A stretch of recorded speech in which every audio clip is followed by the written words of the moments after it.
ತಾಯ್ನಾಡು ರಾಘವೇಂದ್ರ ಅವರು ಕನ್ನಡ ಪರ ಹೋರಾಟಗಾರರು. ಸರ್, ಕಾರ್ಯಕ್ರಮಕ್ಕೆ ಆತ್ಮೀಯವಾದಂಥ ಸ್ವಾಗತ. ಹಾಗೇನೆ ರಾಘವೇಂದ್ರ ಅವರೇ, ಒಂದು ಹೋರಾಟಕ್ಕೆ ಸಿಕ್ಕಿರುವಂಥ ಪ್ರತಿಫಲ ಅಂದರೆ ಮೊನ್ನೆ ತಾನೇ ಹೋರಾಟ ಆಯಿತು, ಯಾಕೆ ಹಿಂಗೆ ಆಗ್ತಾ ಇದೆ, ಯಾಕೆ ಈ ರೀತಿಯಾಗಿ ನಡೀತಾ ಇದೆ, ಕನ್ನಡದಲ್ಲಿ ಯಾಕೆ ಮೋಸ ಆಗ್ತಾ ಇದೆ ಅಂತೇಳಿ. ಬಟ್ ಈಗ ಕನ್ನಡಿಗರ ಹೆಮ್ಮೆ ನಂದಿನಿ ಕಡೆಯಿಂದ ಮತ್ತೊಂದು ದಿಟ್ಟ ಹೆಜ್ಜೆ ಇದು, ಏನು ಹೇಳ್ತೀರಿ?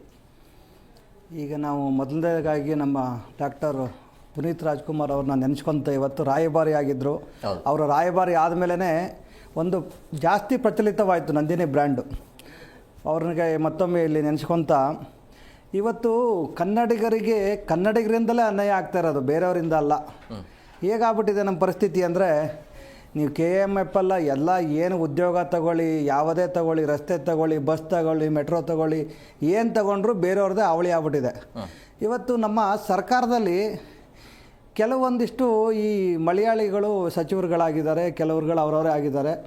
ಇವತ್ತು ಅವರ ಒಂದು ಏನಾದರೂ ಪ್ರತಿಷ್ಠೆಗೋಸ್ಕರ ಅಥವಾ ನಮ್ಮ ರಾಜ್ಯನ ಬೆಳೆಸಬೇಕು ಅನ್ನೋದಕ್ಕೋ ಇವತ್ತು ದೊಡ್ಡ ದೊಡ್ಡ ನಿಗಮ ಮಂಡಳಿಗಳ ಅಧ್ಯಕ್ಷರು ಸಹ ಇವತ್ತು ಮೂಲತಃ ಕೇರಳದವರಾಗಿದ್ದಾರೆ, ದೊಡ್ಡ ದೊಡ್ಡ ಹುದ್ದೆ ಸಚಿವರುಗಳಾಗಿದ್ದಾರೆ. ಇದನ್ನು ಯಾವ ರೀತಿ KMF ಅಧ್ಯಕ್ಷರಿಗೆ ಒಂದು ಧನ್ಯವಾದ ಹೇಳೋಣ, ಏನಾದರೂ ಅವ್ರು ಹೇಳಿದ ರೀತಿಯಾಗಿ ಆದರೆ ದೋಸೆ ಹಿಟ್ಟನ್ನು ನಮ್ಮ ಕನ್ನಡಿಗರಿಗೆ ಕೆಲಸ ಕೊಟ್ಟು ನಮ್ಮ ಕನ್ನಡ ನೆಲದಲ್ಲೇ ಉತ್ಪಾದನೆ ಮಾಡಿ ನಮ್ಮ ರೈತರಿಗೆ ಅನುಕೂಲ ಆದರೆ ಖಂಡಿತವಾಗ್ಲೂ ನಾವು ಅವರಿಗೆ ಕೈ ಮುಗಿದು ಧನ್ಯವಾದ ಹೇಳ್ತೇವೆ. ಏನಾದರೂ ನೀವು ಒಂದು ದೋಸೆ ಹಿಟ್ಟಿನ ಒಂದು ಹೆಸರಲ್ಲಿ ನೀವೇನಾದರೂ ಕೇರಳ ಇರ್ಬೋದು, ತಮಿಳ್ನಾಡು ಇರ್ಬೋದು, ಆಂಧ್ರ ಇರ್ಬೋದು, ಬೇರೆ ಯಾವುದೋ ಒಂದು ರಾಜ್ಯದ ಒಂದು ಒತ್ತಾಯಶೆಗೋಸ್ಕರ ಅವರ ಹಿತದೃಷ್ಟಿ ಕಾಪಾಡೋದಕ್ಕೋಸ್ಕರ ನೀವೇನಾದರೂ ಆ ರೀತಿಯ ಒಂದು ಬೇರೆ ರೀತಿಯ ಅಡ್ಡದಾರಿ ಹಿಡಿದ್ರೆ, ಕನ್ನಡಿಗರಿಗೆ ದ್ರೋಹ ಮಾಡಿದ್ರೆ ನಾವೆಲ್ಲ ಕನ್ನಡಿಗರು ಬೀದಿಗಿಳಿತೇವೆ. ಅದರ ಬೇಕಾದ್ರೆ ರೈತರು ಸಹ ಬೀದಿಗಿಳಿತಾರೆ. ಇವತ್ತು ನೋಡ್ರಿ, ಇವತ್ತು ನಂದಿನಿ ಅಂದ್ರೇ ನಮಗೊಂದು ಹೆಮ್ಮೆನಪ್ಪ. ನಂದಿನಿ ಅಂದರೆ ಏನೋ ಒಂಥರ ಮೈ ರೋಮಾಂಚನ ಆಗುತ್ತೆ ರೀ. ಇವತ್ತು ನಾವೇನಾದರೂ ನಮ್ಮ ತಾಯಿಯ ಎದೆ ಹಾಲನ್ನು ಎಷ್ಟು ಕುಡಿದು ಬದುಕಿದೆವೋ ಇಷ್ಟು ವರ್ಷ ಅಂತ, ಅದಾದ ನಂತರ ನಾವು ಜೀವನ ಪರ್ಯಂತ ನಾವು ಹುಟ್ಟಿನ ಸಾಯಲ್ಲೇವರೆಗೂ ನಾವು ನಂದಿನಿ ಹಾಲನ್ನು ಮತ್ತು ನಾವು ರೈತರ ಹಾಲನ್ನೇ ಕುಡಿದು ಬದುಕ್ತಾ ಇದ್ದೇವೆ. ಈಗ ನಾವು ಏನಾದರೂ ಈಗ ನಂದಿನಿನ ನಾವು ಬಿಟ್ಟುಬಿಟ್ರಿ ಅಂದರೆ ನಮ್ಮ ತಾಯಿಗೆ ದ್ರೋಹ ಬರ್ದಂಗೆ ಇದು. ಯಾಕೆಂದರೆ ನಮ್ಮ ತಾಯಿ ಹಾಲು, ನಮ್ಮ ರೈತರ ಹಾಲು. ಇವತ್ತು ಎಷ್ಟೋ ಕುಟುಂಬಗಳು ಇವತ್ತು ಈ ನಂದಿನಿಯಿಂದಲೇ ಬದುಕ್ತಾ ಇದೆ. ಇವತ್ತು ನೋಡಿ, ಇಡೀ ನಮ್ಮ ದೇಶ ಅಲ್ಲ, ಇಡೀ ನಮ್ಮ ವಿಶ್ವವೇ ಒಂದು ಕಡೆಗೆ ತಲ್ಲಿನವಾಯಿತು. ಬರೀ ನಮ್ಮ ನಂದಿನಿ ಹಾಲು, ನಂದಿನಿ ತುಪ್ಪ ಒಂದು ತಿರುಪತಿ ತಿಮ್ಮಪ್ಪಗೆ ಹೋಗಿಲ್ಲ ಅಂದಿದ್ದಕ್ಕೆ ಏನು ಒಂದು ನಂದಿನಿ ಪವರ್ ಅನ್ನೋದು ಗೊತ್ತಾಯಿತು. ಎಲ್ಲೋ ಮಿಶ್ರಿತವಾಗಿ ಇಡೀ ದೇವಸ್ಥಾನನೇ ಅಲ್ಲೋಲ ಕಲ್ಲೋಲ ಆಯಿತು. ಇವತ್ತು ತಿರುಪತಿಯಲ್ಲೂ ಕೂಡ ಈ ರೀತಿಯ ಒಂದು ಅವ್ಯವಹಾರ ನಡೆದಿದೆಯಾ ಅನ್ನೋದೊಂದು ಇವತ್ತು ಮನವರಿಕೆ ಮಾಡಿಕೊಂಡು ಎಲ್ಲರೂ ಸಹ ನಂದಿನಿಯಲ್ಲಿ ಕೆಲಸ ಮಾಡೋರು ಇರ್ಬೋದು, ಅಧ್ಯಕ್ಷರು ಇರ್ಬೋದು, ನಮ್ಮ ಸರ್ಕಾರ ಇರ್ಬೋದು, ಎಚ್ಚೆತ್ತುಕೊಂಡು ನಂದಿನಿ ಹಾಲಿಗೆ ಮತ್ತು ರೈತರಿಗೆ ದ್ರೋಹ ಬಗೆದ್ರೆ ಏನಾಗುತ್ತೆ ಪರಿಣಾಮ ಅನ್ನೋದು ಈಗಾಗಲೇ ಸಾಬೀತಾಗಿದೆ ಶ್ರೀ ವೆಂಕಟೇಶ್ವರ ದೇವಸ್ಥಾನದಲ್ಲಿ. ನಾವು ಅದನ್ನೇ ಇವಾಗ ದೋಸೆ ಹಿಟ್ಟು ಸಮೇತ ಹೇಗೆ ಹಾಲನ್ನು ಇವರು ಡೈರಿ ಥರ ಮಾಡಿದ್ದಾರೆ, ನಮ್ಮ ಸಜೆಷನ್ ಈ ಥರ ನಾವೊಂದು ಹೇಳ್ಬೋದು. ಈಗ ಹೇಗೆ ಹಾಲನ್ನು ಒಂದೊಂದು ಹಳ್ಳಿ ಕಡೆಗೆ ಮಾಡಿಬಿಡ್ತಾರೆ. ಈ ನಮ್ಮ ತಾಯಂದಿರು ಒಳ್ಳೆ ದೋಸೆ ಹಿಟ್ಟುಗಳು ಮಾಡ್ತಾರೆ. ನಮ್ಮಲ್ಲೆಲ್ಲ ಕೆಂಪಕ್ಕಿಗಳಲ್ಲಿ ದೋಸೆ ಹಿಟ್ಟು ಮಾಡಿದರೆ ಇಲ್ಲಿ ಯಾವ 5 ಸ್ಟಾರ್ ಹೋಟ್ಲಲ್ಲೂ ಬರೋಲ್ಲ, ಆ ರೀತಿಯ ಒಂದು ದೋಸೆಗಳು ಬರುತ್ತೆ. ಆ ರೀತಿ ರೈತರಿಗೆ ಹೇಗೆಲ್ಲ ಇವರು ಕೆಲವು ಕಡೆಗೆಲ್ಲ ಏನು ಡೈರಿಗಳು ಮಾಡ್ಕೊಂಡಿದ್ದಾರೆ, ಡಿಪೋ ಮಾಡ್ಕೊಂಡಿದ್ದಾರಲ್ಲ, ಆ ರೀತಿಯೇ ಇವರು ಒಂದೇ ಅಲ್ಲಿ ಟೆಸ್ಟಿಂಗ್ ಏನಾದ್ರು ಕೊಟ್ಬಿಟ್ಟು ನಮ್ಮ ರೈತರಿಗೆ ಅನುಕೂಲ ಆಗೋ ರೀತಿ ದೋಸೆ ಹಿಟ್ಟು ಕೂಡ ಆ ರೀತಿ ಸಂಗ್ರಹವಾಗಲಿ, ನಮ್ಮ ರೈತರು ಮನೆಗಳಿಂದ ಸಂಗ್ರಹವಾಗಲಿ. ಆಗ ಮಾತ್ರ ಒಂದು ಕಡೆಗೆ ನಾವು ಹಾಲನ್ನು ತಗೊಳ್ಳೋದ್ರ ಜೊತೆಗೆ ಒಂದು ಕಡೆಗೆ ಎಲ್ಲೋ ತಾಯಂದಿರಿಗೆ ರೈತರಿಗೆ ಅನುಕೂಲವಾಗುತ್ತೆ. ಆ ರೀತಿ ದಿಟ್ಟಿನಲ್ಲೂ ಇವತ್ತು ನಮ್ಮ ಏನು KMF ಅಧ್ಯಕ್ಷರು ಹೋಗಬೇಕು. ಮತ್ತು ಇವತ್ತು ನೋಡ್ರಿ, ನಾವು ಇಲ್ಲಿ ಎಲ್ಲ ನಾವು ಸ್ವಾಭಿಮಾನಿಗಳು, ನಾವು ಹೊರಗಡೆ ದೇಶದವ್ರು ಬಂದರೆ, ಹೊರಗಡೆ ರಾಜ್ಯದವ್ರು ಬಂದ ತಕ್ಷಣವೇ ನಾವು ಅವ್ರಿಗೇನು ತೊಂದರೆ ಕೊಡಬಾರ್ದು, ನೋವು ಕೊಡಬಾರ್ದು ಅಂತ ಹೇಳಿ ನಾವು ಹೇಳ್ತೇವೆ. ಇವತ್ತು ಹಲವಾರು ರಾಜ್ಯಗಳಿಂದ ಹಲವಾರು ಚೈನಾ ಡುಪ್ಲಿಕೇಟ್ ಮಾಲ್ ನಾವು ತಗೊಂಡು ಇವತ್ತು ನಾವು ಉಪಯೋಗಿಸ್ತಾ ಇದ್ದೇವೆ. ಅಂಥದ್ರಲ್ಲಿ ನಮ್ಮ ನಂದಿನಿ ಹಾಲು ಒಂದು ಏನು ರಾಷ್ಟ್ರ ರಾಜಧಾನಿ ಡೆಲ್ಲಿಗೆ ಹೋಯ್ತು ಅಂದ ತಕ್ಷಣವೇ ದಿಲ್ಲಿಯ ಒಂದು ಏನು ಆ ಗುಜರಾತಿಗಳಿರ್ಬೋದು, ಹಿಂದಿ ವಾಲಗಳಿರ್ಬೋದು, ಆ ಹಾಲನ್ನು ನಾವು ಕುಡಿಬೇಕಾದಂಥ ಹಾಲನ್ನು ಇವತ್ತು ಚಿರಂಡಿಗೆ ಎಸ್ಬಿಟ್ಟು ನಂದಿನಿ ಅನ್ನೋದು ಇವತ್ತು ಪ್ರಚಲಿತ ಆಗಬಾರ್ದು, ನಮ್ಮ ಡೆಲ್ಲಿಯಲ್ಲಿ ಇವತ್ತು ನಂದಿನಿ ಅನ್ನೋದೇ ಬೆಳಿಬಾರ್ದು ಅನ್ನೋ ಒಂದು ಯಾವ ಕೆಷ್ಟ ನಾವು ಬಾಯಲ್ಲಿ ನೀವು ಇದರಲ್ಲಿ ಹೇಳಬಾರ್ದು. ಆ ರೀತಿ ಇವತ್ತು ದೌರ್ಜನ್ಯ ಎಗಿಸ್ತಾರೆ. ಇವತ್ತು ನಂದಿನಿ ಹಾಲನ್ನು ರೋಡಿಗೆ ತಳ್ತಾರೆ ಅಂದರೆ ಅವ್ರಿಗೇನಾದ್ರು ಮಾನ ಮರ್ಯಾದೆ ಇದೆಯೇನ್ರಿ? ನಾವು ಯಾಕ್ರಿ ಕನ್ನಡಿಗರು ಇವತ್ತು ಕೈ ಕಟ್ಕೊಂಡು ಕೂತ್ಕೋಬೇಕಿಲ್ಲಿ? ಯಾಕೆ ಹೊರ ರಾಜ್ಯದವರಿಗೆ ಕೆಲಸ ಮಾಡೋಕ್ಕೆ ಬಿಡಬೇಕು ನಾವಿಲ್ಲಿ? ಯಾಕೆ ಹೊರ ರಾಜ್ಯದ ಒಂದು ಯಾವುದೇ ಗೋಧಿ ಹಿಟ್ಟು ಇವತ್ತು ಏನು ಅಕ್ಕಿ ದೋಸೆ ಹಿಟ್ಟು ಇವತ್ತು ಸುಮಾರು ಕೇರಳದಿಂದಲೇ ಬರ್ತಾ ಇರೋದು, ಯಾಕೆ ನಾವು ತೊಗೋಬೇಕು? ನಮ್ಮ ಕನ್ನಡ ಕನ್ನಡದವ್ರಿಗೆ ಮಾನ ಮರ್ಯಾದಿಲ್ವಾ? ನಾವೆಲ್ಲ ಕನ್ನಡಿಗರಿಗೆ ಕೈ ಮುಗಿದು ಕೇಳ್ಕೊತೇವೆ, ಇವತ್ತಿಂದ ಏನು ಹೊರ ರಾಜ್ಯದಿಂದ ಬಂದಿರೋ ದೋಸೆ ಹಿಟ್ಟನ್ನು ಬ್ಯಾನ್ ಮಾಡಿ ನಿಮ್ಮ ಮನೆಗಳಲ್ಲಿ ತಯಾರು ಮಾಡಿ ನಿಮ್ಮ ಅಕ್ಕಪಕ್ಕ ಮನೆಗಳವರಿಗೆ ಕೆಲಸ ಕೊಡಿ, ಏನಾದರೂ ಈ ಥರ ನಮ್ಗೆ ಹಿಟ್ ಮಾಡಿಕೊಡಿ ಅಂಥೇಳಿ ಆ ರೀತಿ ಮಾಡೋವಂಥ ಕೆಲಸ ನಾವು ಮಾಡಬೇಕಾಗುತ್ತೆ. ಇದು ಎಚ್ಚರಿಕೆ. ಯಾಕಂದರೆ ಡೆಲ್ಲಿಯಲ್ಲಿ ಆಗಿರುವಂಥ ಅನಾಹುತ ಇವತ್ತು ನಂದಿನಿ ಹಾಳು ಚೆಲ್ಲುವಂಥದ್ದನ್ನು ಚೆಲ್ಲಿದರೆ ಅದು ಇವತ್ತು ನಮ್ಮ ಕನ್ನಡಿಗರಿಗೆ ಮಾಡುವಂಥ ದ್ರೋಹ ಮುಂದಿನ ದಿನಗಳಲ್ಲಿ ಆಗಬಾರ್ದು ಅಂತ ನಾವು ಇವತ್ತು ಹೇಳ್ತಾ ಇದ್ದೇವೆ. ಎಸ್ ರಾಘವೇಂದ್ರ ಅವ್ರು, ಈಗ KMF ಈ ಮಟ್ಟಿಗೆ ಬರೋದಕ್ಕೆ ಏನು ಕಾರಣ ಇರ್ಬೋದು ಅಂತ ಹೇಳಿದ್ರೆ, ಸಾಧನೆ ಇದೆ, ಕ್ವಾಲಿಟಿ ಇದೆ, ಎಲ್ಲವೂ ಕ್ವಾಂಟಿಟಿ ಇದೆ, ಎಲ್ಲವೂ ಕೂಡ ಇದೆ. ಅಂದರೆ ಯಾರ ಕಾರಣ? ಮೊದಲಿಂದನೂ ಕೂಡ ಆ ಬ್ರ್ಯಾಂಡ್ ಬೆಳೆಸ್ಕೊಂಡು ಬಂದಿರುವಂಥದ್ದು. ಅಲ್ಲ, ಈ ಮಟ್ಟಕ್ಕೆ ಇವತ್ತು ಬರೋದಕ್ಕೆ ಕಾರಣ ನಮ್ಮ ರೈತರು. ಇದೇನು ಯಾರೋ ಸರ್ಕಾರದವರಾಗಲಿ ರಾಜಕಾರಣಿಗಳಲ್ಲ. ಯಾಕೆಂದರೆ ಇವತ್ತು ರೈತರು ಇವತ್ತು ಆ ಎಮ್ಮೆನ ದನನ ತೊಳೆದು ಬಳೆದು ಮಾಡಿ ಒಂದು ಒಳ್ಳೆಯ ಹಾಲನ್ನು ಕೊಟ್ಟು ನಮ್ಮ KMF ಪಾಪ ಇದು ನಮ್ಮ ನಂದಿನಿ ಅಂದರೆ ನಮ್ಮನೆ ಮಗಳು, ನಮ್ಮನೆ ಸೊಸೆ, ನಮ್ಮನೆ ಒಂದು ಸದಸ್ಯರು ಅನ್ನೋ ರೀತಿ ಇವತ್ತು ಏನೆಲ್ಲ ನಮ್ಮ ರೈತರು ಕಾಪಾಡ್ಕೊ ಬಂದಿರೋದಕ್ಕೋಸ್ಕರ ಇಲ್ಲಿವರೆಗೆ ನಂದಿನಿ ಉಳ್ಕೊಂಡೋಗಿದೆ. ಯಾಕೆಂದರೆ ಹಾಲಲ್ಲೂ ಸಹ ಕಲಬೆರಕೆ ಆಗಿದೆ. ನೀವು ನೋಡ್ತಿರ್ಬೋದು, ಇವತ್ತು ಏನೋ ಒಂದು ಕೆಮಿಕಲ್ಲು ಒಂದು ಡ್ರಾಪ್ ಹಾಕಿದರೆ ಇವತ್ತು ಒಂದು 50 ಲೀಟ್ರ್ ಹಾಲಾಗುತ್ತಂತೆ. ಆ ರೀತಿ ಇವತ್ತು ನೋಡ್ರಿ, ಆರೋಗ್ಯ ಇಲಾಖೆ ಇರ್ಬೋದು, ಏನೆಲ್ಲ ಈ ಲಂಚ ಬಾಕತನದ ಈ ಏನು ಹೆಲ್ತ್ ಇನ್ಸ್ಪೆಕ್ಟರ್ಗಳು ಅಂತ ಇರ್ತಾರೆ, ಹೆಲ್ತ್ ಡಿಪಾರ್ಟ್ಮೆಂಟು ಈ ಹೋಟೆಲ್ಗಳಲ್ಲಿ ಚೆಕ್ ಮಾಡುತ್ತಲ್ಲ, ಅದರಲ್ಲಿ ನಾವು ಅಂದ್ಕೊಂತ ಬರೀ ಪೊಲೀಸ್ ಡಿಪಾರ್ಟ್ಮೆಂಟ್ ಮಾತ್ರ ಲಂಚ ತಗೊಳುತ್ತೆ, RTO ಲಂಚ ಅದಲ್ಲ. ಹಿಂದ್ಗಡೆ ಹೋದಾಗ ರೆವಿನ್ಯೂ ಇಲಾಖೆ ಇರ್ಬೋದು, ಈ ಹೆಲ್ತ್ ಡಿಪಾರ್ಟ್ಮೆಂಟ್ ಅನ್ನೋದು ಇವತ್ತು ಲಂಚ ಬಾಕತನದ ಒಂದು ಕೋಟೆ ಆಗ್ಬಿಟ್ಟಿದೆ.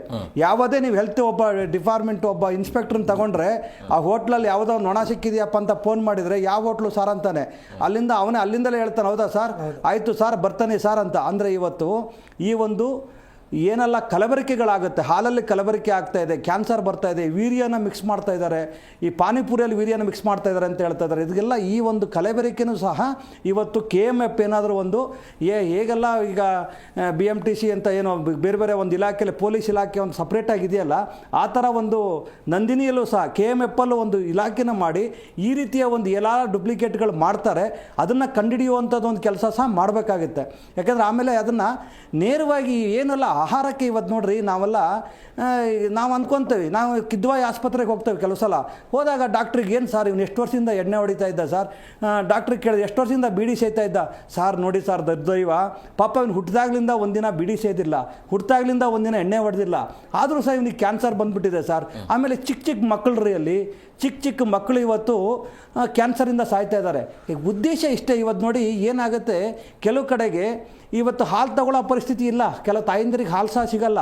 ಅಂಥದ್ರಲ್ಲಿ ಏನು ಮಾಡ್ತಾರೆ, ಯಾರೋ ಒಬ್ಬ ಕೆಮಿಕಲ್ ಹಾಲು ಅಂತ ಗೊತ್ತಿರಲ್ಲ, ವೈಟಿಗಿರುತ್ತೆ, ಬೆಳ್ಳಗಿರುತ್ತೆ, ಆಯಿತು ಅಂತ ತಂದು ಆ ಮಗು ಕೂರಿಸ್ತಾರೆ. ಅದು ಕೆಮಿಕಲ್ ಹಾಲಾಗಿದ್ದರೆ ಕ್ಯಾನ್ಸರ್ ಬರುತ್ತೆ, ಬೇರೆ ರೋಗಗಳು ಬರುತ್ತೆ. ಆ ರೀತಿಯ ಒಂದು ಕ್ರಮ ಆಗಿದೆ. ಇವತ್ತು ಕೂಡ ನಂದಿನಿ ನಮ್ಮ ಕರ್ನಾಟಕದಲ್ಲಿ ಎಲ್ಲ ಭಾಗದಲ್ಲಿ ಮುಟ್ತಾ ಇಲ್ಲ. ನಾವು ಹೇಳ್ತೇವೆ ಹೊರದೇಶಕ್ಕೆ ಹೋಗ್ತಾ ಇದೆ, ನಮ್ಮದು ಹೆಮ್ಮೆ ಬ್ರ್ಯಾಂಡು ಅಂತ. ಆದರೆ ನಂದಿನಿ ಬ್ರ್ಯಾಂಡು ಇವತ್ತು ಸಹ ನಮ್ಮ ಹಳ್ಳಿಗಾಡಿಗೆ ಹೋಗಬೇಕು. ಇವತ್ತು ಏನೆಲ್ಲ ನಮ್ಮ ಶಾಲೆ ಮಕ್ಕಳು ಇವತ್ತು ಒಂದು ಹಾಲನ್ನು ಕೊಡುವಂಥ ಒಂದು ಅವಾಗಿಂದ ಯಡಿಯೂರಪ್ಪ ಅವ್ರ ಸರ್ಕಾರ ಇರ್ಬೋದು, ಇವಾಗಿನ ಸಿದ್ದರಾಮಯ್ಯ ಅವ್ರ ಸರ್ಕಾರ ಮುಂದುವರ್ಸ್ಕೊಂಡು ಬಂದಿದೆ. ಆ ಹಾಲೂ ಕೂಡ ನಂದಿನಿ ಬ್ರ್ಯಾಂಡ್ ಹಾಲೇ ಆಗಬೇಕು. ಯಾವುದೋ ಒಂದು ಪೌಡ್ರ್ ತರೋದು, ಯಾವುದೋ ಅದನ್ನೆಲ್ಲ ಇನ್ಸ್ಪೆಕ್ಷನ್ ಮಾಡಬೇಕು. ಇವತ್ತು ಅಲ್ಲಿಯ DHOಗಳಿರ್ಬೋದು, ಅಲ್ಲಿಯ ಹೆಲ್ತ್ ಡಿಪಾರ್ಟ್ಮೆಂಟ್ ಅವ್ರು ಇರ್ಬೋದು, ಯಾವ ಹಾಲಪ್ಪ. ಯಾಕೆಂದರೆ ಇವತ್ತು ನಂದಿನಿ ಅನ್ನೋ ಬ್ರ್ಯಾಂಡು, ನಾವು ಇಲ್ಲಿಂದ ತುಪ್ಪ ನಮ್ಮದೇ ಚೆನ್ನಾಗಿದೆ ಅಂತ ಹೇಳ್ಬಿಟ್ಟು ಒಂದು ತಿರುಪತಿ ತಿಮ್ಮಪ್ಪದ ಒಂದು TTDನೇ ತಗೋಬೇಕಾದಾಗ ನಮ್ಮ ಮಕ್ಕಳಿಗೆ ಯಾಕ್ರಿ ಬೇರೆ ಹಾಲು ಕುಡಿಸ್ಬೇಕು ನಾವು? ಅದನ್ನೆಲ್ಲ ಇವತ್ತು ಚೆಕ್ ಮಾಡಬೇಕಾಗಿದೆ. ಆಮೇಲೆ ಇವತ್ತು ಬರೀ ನೋಡಿ, ನಮ್ಮ ಅಧಿಕಾರಿಗಳು ಸಹ ಇವತ್ತು ಕನ್ನಡಿಗರು ಅಂದ ತಕ್ಷಣ, ಕನ್ನಡ ಶೆಲ್ಲೆ ಹಾಕೊಂಡ ತಕ್ಷಣ ಅವ್ರಿಗೆ ಒಂಥರ ನಾವು ಕಾಣದ ರೌಡಿಗಳ ಥರ, ಅವ್ರದ್ದೇನೋ ಅವ್ರನ್ನ ನಾವು ಪೊಲೀಸವರು ಏನೋ ವಿರೋಧಿಗಳು, ನಾವು ಅಂದರೆ ಪೊಲೀಸರು ದುಶ್ಮನ್ಗಳು ಅನ್ನೋ ಥರ ಆಗುತ್ತೆ. ಅಲ್ಲ, ನಾವು ಹೇಳೋದು ಇಷ್ಟೇ. ಇವತ್ತು ನೋಡಿರಿ, ಬ್ಯಾಂಕಲ್ಲಿರ್ಬೋದು, ಎಲ್ಲ ಬೇರೆ ನಿಮಗೆಲ್ಲ ಇಲಾಖೆ, ಸರ್ಕಾರಿ ಇಲಾಖೆಗಳಲ್ಲಿ ಇವತ್ತು ನಾವೇನೋ ಕಟ್ಟೆ ಕಡೆಯರಿ, ನಮ್ಮದು ಶಿವಮೊಗ್ಗ ಜಿಲ್ಲೆ ಸೊರಬ ತಾಲೂಕು ಅಂಥೇಳಿ ನಮ್ಮದು ಕುಗ್ರಾಮಗಳು, ಅಲ್ಲಿ ಹೋಗಿ ನೀವು ಇವತ್ತೊಂದು ಕೆನರಾ ಬ್ಯಾಂಕಲ್ಲಿ ಹೋದರೆ ನಿಮಗೆ, ಸರ್ ಕೆನರಾ ಬ್ಯಾಂಕಲ್ಲಿ 50 ಜನ ಕೆಲಸ ಮಾಡ್ತಾ ಇರ್ತಾರೆ. 50 ಜನರಲ್ಲಿ ನಿಮಗೆ 40 ಜನ ಬರೀ ಹಿಂದಿಗಳೇ ಸಿಗ್ತಾರೆ, ಎಲ್ಲ ಆಂಧ್ರದವ್ರು ಸಿಗ್ತಾರೆ. ಇನ್ನು ಮುಂದಿನ ದಿನಗಳಲ್ಲಿ ನಮಗನ್ಸುತ್ತೆ, ಈ ಪೊಲೀಸ್ ಇಲಾಖೆಯಲ್ಲಿ ಆಲ್ರೆಡಿ IPS ಅವರಂತೂ ಬರ್ತಾ ಇದ್ದಾರೆ. ಇನ್ನು ಮುಂದಿನ ದಿನಗಳಲ್ಲೂ ಬೇರೆ ಈ ಪೊಲೀಸ್ ಇಲಾಖೆಗೂ ಮಾಮೂಲಿ ಕಾನ್ಸ್ಟೇಬಲ್ಗಳಿಂದ ಹಿಡಿದು ಇನ್ಸ್ಪೆಕ್ಟರ್ಗಳಿಂದ ಬಂದು ಬೇರೆ ರಾಜ್ಯದವರೇ ಬಂದು ಒಕ್ಕರಿಸ್ಕೊಬಿಟ್ರೆ ನಾವು ಯಾರನ್ನ ಕೇಳೋಣ? ಎಲ್ಲುಳಿಯುತ್ತೆ ಕನ್ನಡ? ಇವತ್ತು ಆ ರೀತಿ ಬಂದಿದೆ. ಇವತ್ತು ನೋಡ್ರಿ, ನಮಗೆ ಇವತ್ತು ಏನು ಕೇಂದ್ರ ಸರ್ಕಾರದವ್ರು ಇವತ್ತು ನಮ್ಮಲ್ಲಿ ಎಷ್ಟೊಂದು ಜನ ಎಂ ಪಿಗಳಾಗ್ಬಿಟ್ಟು ಡೆಲ್ಲಿಯಲ್ಲಿ ಕೂತ್ಕೊಂಡವ್ರೆ. ಅಲ್ಲಿ ಕರ್ನಾಟಕ ಭವನ ಇದೆ, ತಿನ್ನೋದಕ್ಕೆ ಉಣ್ಣೋದಕ್ಕೆಲ್ಲ ನಮ್ಮ ಅಲ್ಲಿ ಕಾರುಗಳು ಪಿ ಎಯಿಂದ ಹಿಡಿದು ನಮ್ಮ ಟ್ಯಾಕ್ಸ್ ದುಡ್ಡನ್ನು ಕೊಡ್ತಾ ಇದ್ದಾವೆ. ಅವ್ರೇನು ಕತ್ತೆ ಕಾಯ್ತಾ ಇದ್ದಾರಾ? ನಂದಿನಿ ಹಾಲನ್ನು ಅಲ್ಲಿ ಬೀದಿಯಲ್ಲಿ ಚೆಲ್ಲಬೇಕಾದಾಗ ನಮ್ಮ ನಂದಿನಿ ಹಾಲನ್ನು ನಮ್ಮ ಮನೆಯ ಒಂದು ಹೆಣ್ಣುಮಗಳು ನಮ್ಮನೆ ಒಂದು ಕುಟುಂಬದ ಒಂದು ಹಾಲನ್ನು ಚೆಲ್ತಾರೆ ಅಂದಾಗ ಇವರೊಂದು ಧ್ವನಿಯತ್ತ ತಾಕತ್ತಿಲ್ಲ ಇವರಿಗೆ. ಕೇಂದ್ರ ಸರ್ಕಾರದಲ್ಲಿ ಒಬ್ಬ ಎಂ ಪಿಗಳಿಗೆ ಸಚಿವರುಗಳಿಗೆ ಅಂದರೆ ನಾಚಿಕೆ ಆಗಲ್ವಾ ಇವರಿಗೆ? ಏನು ಇವತ್ತು ನೋಡ್ರಿ, ಇವತ್ತಿನ ರಾಜಕಾರಣಿಗಳು ನೋಡಿ ಇವತ್ತು ಏನು ನಡೀತಾ ಇದೆ ನೋಡ್ರಿ. ನಾವು 40% ತೊಗೊಂಡಿದ್ದೀವಿ ರೀ, ಇವತ್ತು ನೀವು 60% ತೊಗೊತಾ ಇದ್ದೀರಾ. ನೀವು ಯಾವುದೇ ಒಂದು ರೈತರಿಗೆ ಆಗುವಂಥದ್ದು ರೀ. ಇವತ್ತು ರೈತರು ಯಾವ ಬೆಳೆ ಹಾಕಬೇಕು, ಇವತ್ತು ಯಾವ ಬೆಳೆಗೆ ಯಾವುದೂ ಲಾಭ ಇಲ್ಲ. ಆಮೇಲೆ ಇವತ್ತು ಒಂದು ಹಸುಗಳು ಇರ್ಬೋದು. ಇವತ್ತು ಏನಾಗಿದೆ, ನಮ್ಮಲ್ಲೆಲ್ಲ ಈ ಗಿಡ್ಡ ತಳಿ ಅಂತ ಬರ್ತಾ ಇತ್ತು ಆಯುರ್ವೇದಿಕ್. ಇವತ್ತೆಲ್ಲ ನಾವೆಲ್ಲ ಚಿಕ್ಕವರು ಇದ್ದಾಗ ನಮ್ಮಲ್ಲೇ ಒಂದು 20-30 ಹಸುಗಳಿದ್ದವು. ನಾವೆಲ್ಲ ದನ ಕಾಯ್ದೆ ಬೆಳೆದಿರೋದು. ನಾವೆಲ್ಲ ಆ ಹಸುಗಳಿಗೆ ಹೆಂಗೆ ಅಂದರೆ ತಾಯಿ ಪ್ರೀತಿ ತೋರಿಸ್ತಾ ಇದ್ವಿ ರೀ. ನಾವು ಹೋಗ್ತಿದ್ವಿ, ಬೆಟ್ಟಕ್ಕೆ ಕರ್ಕೊಂಡು ಹೋಗ್ತಿದ್ವಿ, ಅದಕ್ಕೆ ಹೆಸರಿಟ್ಟಿದ್ವಿ ಗಂಗೆ, ಗೌರಿ, ಈ ಥರ ಒಂದೊಂದು ಹೆಸರುಗಳು ಇಟ್ಕೊಂಡಿದ್ವಿ. ನಾವೇನಾಗುತ್ತೆ, ನಾವು ದನ ಕಾಯಕ್ಕೆ ಹೋಗ್ಬೇಕಾದಾಗ ಬುತ್ತಿ ಕಟ್ಕೊಂಡು ಹೋಗ್ತಿದ್ವಿ. ಸೂರ್ಯ ಎಷ್ಟು ಬಂತ ಅಂದ್ರೆ 11 ಗಂಟೆಗೆಲ್ಲ ನಮ್ಗೆ ಹೊಟ್ಟೆ ಹಸಿವು ಆಗ್ಬಿಟ್ಟು ಆಟ ಆಡ್ತಿದ್ವಿ, ಆ ಬೆಟ್ಟದಲ್ಲಿ ಮಾಡ್ತಿದ್ವಿ. ಅದಾದಮೇಲೆ ಆ ತಾಯಿ ಪ್ರೀತಿ ರೀ. ಅದೇ ಬಾಕ್ಸಲ್ಲಿ ನಾವೇನು ಮಾಡ್ತಿದ್ವಿ, ಗಂಗೆ ಬಾ ಅಂತ ಹೇಳಿದ ತಕ್ಷಣ ಆ ಒಂದು ತಾಯಿ ರೀತಿ ಬಂದ್ಬಿಟ್ಟು ನಿಂತ್ಕೊಳ್ಳೋದು. ಆ ಹಾಲನ್ನು ಕರೆದ್ಬಿಟ್ಟು ನಾವು ಆ ಹಾಲನ್ನು ಕುಡಿತಾ ಇದ್ವಿ, ಹಸಿ ಹಾಲನ್ನು. ಇವತ್ತು ನಮಗೆ ಆ ಕೊರೋನಾ ಅಂತ ಮಹಾಮಾರಿ ಬಂದ್ರೂ, ನಮಗೆ ಕೊರೋನಾ ಆಗ್ತಕ್ಕಾದ್ರೂ ಆ ರೀತಿಯ ಒಂದು ಹಾಲು ಕುಡಿದು ಬದುಕಿದ್ದಕ್ಕೋಸ್ಕರ ನಮ್ಗೆ ಆ ರೀತಿ ಕಾಯಿಲೆಗಳನ್ನ ಮಾತ್ರಕ್ಕೂ ಬಂದಿಲ್ಲ. ಇವತ್ತು ಅಂಥ ಒಂದು ತಳಿಯ ಹಾಲನ್ನು ಇವತ್ತು ಎಲ್ಲ ಗೆರ್ಸಿ ಆಕಳುಗಳು ಅಂತ ತಂದು ಹಾಕ್ಕೊತಾರೆ. ಎಲ್ಲೋ ವಿದೇಶದಿಂದ ಗುಜರಾತಿ ತಳಿ ಅಂತ ಇದರಲ್ಲಿ ಬಂಗಾರ ಬಂದ್ಬಿಡುತ್ತಂತೆ ಅಂತ ತಳ್ಕೊತಾರೆ. ನಾವು ನಮ್ಮ ಕನ್ನಡಿಗರು ನಮ್ಮ ತಳಿಯನ್ನು ಉಳಿಸ್ಬೇಕು. ಇವತ್ತು ನಮ್ಮ ಎಮ್ಮೆಗಳು, ನಮ್ಮ ಏನು ಘಾಟಿಯಲ್ಲೂ ಘಾಟ್ ಸೆಕ್ಷನ್ ಅಂತ ಬರ್ತಾವೆ ಕೆಳಗಡೆ, ಘಾಟಿ ಕೆಳಗಡೆ ಎಮ್ಮೆ ಅಂತಾರೆ, ಆ ಥರ ಎಮ್ಮೆಗಳನ್ನು ಹುಡುಕಬೇಕು. ಈ ನಮ್ಮ ತಳಿಯನ್ನು ಬದುಕಿಸೋದಕ್ಕೋಸ್ಕರನೇ ಇವತ್ತು ನಮ್ಮ ಕನ್ನಡದವರು ಸಹ ರೈತರು ಅತ್ತ ಕಡೆ ಗಮನ ಕೊಡಬೇಕು ಇವತ್ತು. ಸರ್, ಈಗ ಇದ್ದಕ್ಕಿದ್ದಾಗೆ ಈ MD-ಯನ್ನು ಅಂದರೆ KMF MD-ಯನ್ನು ಇದ್ದಕ್ಕಿದ್ದಾಗೆ ಜಗದೀಶನವ್ರನ್ನ ದಿಢೀರಾಗಿ ವರ್ಗಾವಣೆ ಮಾಡಿದ್ರು. ಅದಾದ ನಂತರ ಸಾಕಷ್ಟು ಅನುಮಾನ ಆಯಿತು. ಯಾಕೆ ಅಂದರೆ ಕೇರಳ ಜೊತೆ ವಿಲೀನ ಮಾಡೋದಕ್ಕೆ ಹಿಂಗೆ ವರ್ಗಾವಣೆ ಮಾಡಿದ್ರ ಅಂತೇಳಿ. ಇದರ ಮಧ್ಯೆ ವಿರೋಧ ವ್ಯಕ್ತವಾದ ನಂತರ ಈಗ ಡಿಸೆಂಬರ್ಗೆ ಈ ದೋಸೆ ಹಿಟ್ಟು ಬರುತ್ತೆ ಅಂತೇಳಿ. ಇದರ ಹಿಂದೆ ಏನಾದರೂ ಬೇರೆ ಥರ ಏನಾದರೂ ಕಾಣ್ತಿದೆಯಾ? ಅಲ್ಲ, ಈಗ ನೋಡಿ, ಏನು KMF MD ಅವ್ರನ್ನ ನಾವೆಲ್ಲ ಕನ್ನಡಿಗರಿಗೆ ಒಂದು ಒಳ್ಳೆಯ ಒಂದು ಕೊಡುಗೆ ಆಗಿತ್ತು, ಒಳ್ಳೆ ಕೆಲಸ ಮಾಡ್ತಾಯಿದ್ರು. ದಿಢೀರ್ ಅಂತ ಹೇಳ್ಬಿಟ್ಟು ಇವಾಗ ಏನೊಂದು ಈ ನಂದಿನಿ ಹಾಲನ್ನು ಡೆಲ್ಲಿಯಲ್ಲಿ ಚೆಲ್ಲಿದ್ರು, ಹಾಗೆ ಹೀಗೆ ಅದಕ್ಕೊಂದು ಸಮಿತಿ ರಚನೆ ಮಾಡಿ ಅಲ್ಲಿಗೆ ಕಳಿಸೋ ಅಂಥ ಕೆಲಸನ ನಮ್ಮ MD ಅವ್ರು ಮಾಡ್ತಾರೆ. ಮಾಡಿ ಕೆಲವೇ ದಿನಗಳಲ್ಲಿ ಇನ್ನೂ ಅದರದ್ದೊಂದು ಏನಲ್ಲೆಲ್ಲ ಆಯಿತು ಅಲ್ಲಿ ತನಿಖೆ ಮಾಡಿ ಏನು ರಿಪೋರ್ಟ್ ಮಾಡ್ತಾರೆ ಅನ್ನೋದು ಇನ್ನೂ ಗೊತ್ತಿಲ್ಲ. ಅಷ್ಟು ಬೇಗ ಇವರು ಅವ್ರನ್ನ ದಿಢೀರ್ ಅಂತೇಳಿ ವರ್ಗಾವಣೆ ಮಾಡಿದ್ದೇ ಒಂದು ಸಂಶಯ. ಇಲ್ಲಿ ಏನಾಗುತ್ತೆ, ಅಲ್ಲೇನಾದರೂ ಕನ್ನಡಿಗರಿಗೆ ಇವರೇನಾದ್ರು ವಿರೋಧ ಮಾಡಿದ್ರಾ ಅದು ಏನು ಅಂತ ಗೊತ್ತಿಲ್ಲ. ಆ ರೀತಿ ಇವತ್ತು ದಿಢೀರಂತ ಮಾಡಿದ ತಕ್ಷಣ ಏನಾಗುತ್ತೆ, ಮರೆ ಮಾಚೋದಕ್ಕೆ ಇವತ್ತು ಸುಮ್ಮನೆ ಕೂತ್ಕೊಂಡ್ರೆ ಇಲ್ಲ ದೋಸೆ ಇಟ್ಟು ನಾವು ಡಿಸೆಂಬರಲ್ಲಿ ಬಂದ್ಬಿಡುತ್ತೆ ಅಂತ. ಇವತ್ತು ಏನಾಗಿದೆ ನೋಡಿ, ನೀವು ಸರ್ಕಾರನ ನಾವು ಸೂಕ್ಷ್ಮವಾಗಿ ಗಣಿಸ್ತಾ ಇದ್ದಾಗ ಯಾವುದೇ ಒಂದು ಸರ್ಕಾರದ ಒಂದು ಏನಾದರೂ ಒಂದು ಅಲ್ಲಿಂದ ಒಂದು ನಮ್ಮ ಅವರು ಸರ್ಕಾರ ಮಾಡಿರುವಂಥ ಕೆಲಸಗಳನ್ನು ನಾವು ಕೆಟ್ಟ ಕೆಲಸಗಳನ್ನು ಅಥವಾ ಅವರ ಒಂದು ಭ್ರಷ್ಟಾಚಾರನ ನೀವು ಬಯಲಿಗೆಳಿತಾ ಇದ್ದೀರ ಮಾಧ್ಯಮದರು ಅಂದ ತಕ್ಷಣ ಈ ಮಾಧ್ಯಮಗಳನ್ನೇ ಡೈವರ್ಟ್ ಮಾಡುವಂಥ ಕೆಲಸ ಇವತ್ತು ಇಡೀ ಸರ್ಕಾರ ಮಾಡ್ತಾ ಇದೆ. ಅದಕ್ಕೆ ಉದಾಹರಣೆ ನೋಡಿ, ಇವಾಗ MD ಅವರನ್ನು ಏನೆಲ್ಲ ಕನ್ನಡಿಗರಿಗೆ ಒಂದು ಹೆಮ್ಮೆ ಆಗಿತ್ತು, MD ಅವ್ರನ್ನ ಯಾಕೆ ಮಾಡಿದ್ರಿ ಅಂತ ನಾವು ಕನ್ನಡ ಪರ ಹೋರಾಟಗಾರರು ನಿನ್ನೆಲ್ಲ ಮಾಧ್ಯಮ ಹೇಳಿಕೆ ಕೊಟ್ಟಿದ್ದಾರೆ, ನಾವು ಉಗ್ರ ಹೋರಾಟ ಮಾಡ್ತೇವೆ ಅಂದರೆ ಮುಂದಿನ ದಿನಗಳಲ್ಲಿ ನಾವು ಅದನ್ನು ಕೈಗೊಳ್ತೇವೆ. ಆ ನಿಟ್ಟಿನಲ್ಲಿ ಆ ಚರ್ಚೆ ನಡೀತಾ ಇರಬೇಕಾದ್ರೆ ಏನಾಗುತ್ತೆ, MD ಅದು ಬಂದುಬಿಟ್ಟು ನಾವು ದೋಸೆ ಇಟ್ಟು ಬಿಡ್ತಾ ಇದ್ದೇವೆ ಡಿಸೆಂಬರಲ್ಲಿ ಅಂತ ಹೇಳ್ಬಿಡ್ತಾರೆ. ನೀವು ಎಲ್ಲ ಸುಮಾರು ನೋಡಿ, ಈಗ ಸುಮಾರು ಈಗ 2 ವರ್ಷದಿಂದ ನಾವು ಈ ಕೆಲವೊಂದು ಹೇಳಿಕೆಗಳನ್ನ ಗಮನಿಸ್ತಾ ಬಂದಾಗ ಏನೆಲ್ಲ ನಮ್ಮ ಒಂದು ಕನ್ನಂಬಾಡಿ ಅಣೆಕಟ್ಟು ಏನು ಇದು KRS ಒಡೆದೋಗುತ್ತೆ ಅಂತೇಳಿ ಸುಮಲತಾ ಅವರೊಂದು ಸ್ಟೇಟ್ಮೆಂಟ್ ಕೊಡ್ತಾರೆ. ಕೊಟ್ಟ ತಕ್ಷಣ ಏನು ಮಾಡ್ತಾರೆ, ಎಲ್ಲೋ ಒಂದು ಡ್ರಗ್ಸನ್ನು ತಗೊಂಡ್ಬಿಟ್ಟು ರಾಗಿಣಿನ ಇವ್ರನ್ನೆಲ್ಲ ಬಂದು ಅರೆಸ್ಟ್ ಮಾಡಿಸ್ತಾರೆ. ಅವೆಲ್ಲ ಮಾಧ್ಯಮಗಳು ಈ ಡ್ಯಾಮ್ ಒಡೆದೋದ್ರೆ ಆಯ್ತಪ್ಪ ಅಂದ್ಕೊಂಡು ಎಲ್ಲ ಈ ಕಡೆ ಗಮನ ಕೊಡ್ತವೆ. ಆ ರೀತಿ ಈಗ ಈ ಕಡೆ ಗಮನ ಕೊಟ್ಟ ತಕ್ಷಣ ಡ್ರಗ್ಸ್ ಕೇಸ್ ಎಲ್ಲ ತುಂಬಾ ಹೈಲೈಟ್ ಆಗ್ಬಿಡ್ತಪ್ಪ, ಇನ್ನೇನು ತುಂಬ ಅಲ್ಲೋಲ ಕಲ್ಲೋಲ ಆಗ್ತಾ ಇದೆ ಅಂದ ತಕ್ಷಣ ಅದು ತಗೊಬಂದ್ಬಿಟ್ಟು ಈಗ ಎಲ್ಲೋ ಒಂದು ಶಾಸಕರ ಮನೆ ಬೆಂಕಿ ಹಾಕ್ಬಿಟ್ಟು KG-ಹಳ್ಳಿ DG-ಹಳ್ಳಿ ಒಂದು ಸೃಷ್ಟಿ ಮಾಡ್ತಾರೆ. ಅಲ್ಲಿಂದ ಅದು ಮುಚ್ಚೋಗುತ್ತೆ. ಅದರಿಂದ ಆದ ತಕ್ಷಣ ಯಾರೋ ಈಗ ಉಮಾಪತಿ ಅವರಿರ್ಬೋದು, ಇನ್ನೊಂದು ಯಾವುದೋ ಒಂದು ಅವ್ರದ್ದು ಏನೋ ಒಂದು ಹೇಳಿಕೆಗಳು ಫಿಲಮ್ ಆ್ಯಕ್ಟರ್ಗಳನ್ನ ಮೇಲೆ ಎತ್ಕಟ್ಟಿ ಇಂದ್ರಜಿತ್ ಲಂಕೇಶ್ ಅವರೆಲ್ಲ ಹೋಗಿ ಆ ರೀತಿ ಒಂದು ಮಾಧ್ಯಮ ತಿರ್ಸುವಂಥ ಕೆಲಸ ಮಾಡ್ತಾರೆ. ಇದು ಎಲ್ಲ ಒಂದು ಕಡೆಗೆ ಏನು MD ಅವರನ್ನು ಏನು ಏಕಾಏಕಿ ತೆಗೆದುಹಾಕಿದ್ದಕ್ಕೆ ಎಲ್ಲ ಮಾಧ್ಯಮಗಳು ಪ್ರಶ್ನೆ ಮಾಡ್ತಾರೆ, ಇನ್ನೆಲ್ಲರೂ ಹೋರಾಟಗಳು ಮಾಡ್ತಾರೆ ಅನ್ನೋದಕ್ಕೆ ಈ ದೋಸೆ ಹಿಟ್ಟನ್ನು ತಂದುಬಿಟ್ಟು ಸೆಂಟ್ರಿ ಸೇರಿಸ್ತಾವ್ರ ಅನ್ನೋದೇ ಗೊತ್ತಿಲ್ಲ.